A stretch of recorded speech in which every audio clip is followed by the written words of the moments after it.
একদিকে তৈরি হচ্ছে পেঁয়াজু, আরেকদিকে হচ্ছে বিক্রি। পেঁয়াজুর এতটাই চাহিদা যে তৈরি করার সময়টুকু পাচ্ছেন না বিক্রেতা।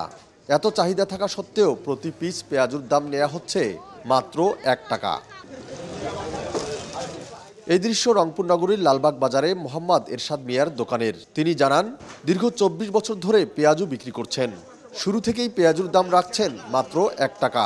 এতেই মাসে আয়ও করছেন মোটা অঙ্কের। তার দোকানে সৃষ্টিও হয়েছে কর্মসংস্থানের। সবই হয়েছে এই পেঁয়াজু বিক্রি করে।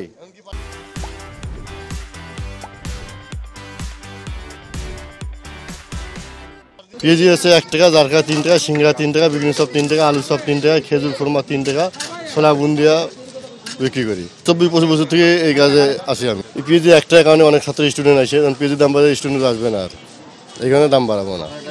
এরশাদের দোকানে বর্তমানে পেঁয়াজের মতোই সুলভ মূল্যে পাওয়া যাচ্ছে সিঙ্গারা, চপ, বেগুনি, ছোলা ও বুন্দিয়া।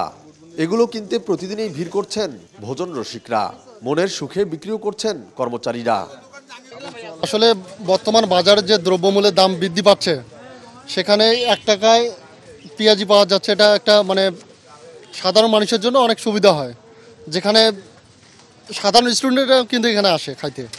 আমি একটু সুযোগ পেলে এখানে চলে আসি ভাইয়ের দোকানে, তো ভালোই লাগে। পরিষ্কার পরিচ্ছন্নতা অনেক সুন্দর করে সব কিছু গোছাই রাখে। প্রতিনিয়ত আসি এখানে, আসলে খাবারটা খুব ভালো লাগে।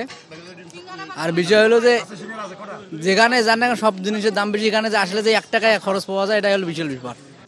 বাজারে দ্রব্যমূল্যের আকাশচুম্বী দাম হলেও সারা জীবন ১ টাকা পিস পেঁয়াজুই বিক্রি করবেন তিনি। ফখরুল শাহীন, চ্যানেল 24, রংপুর।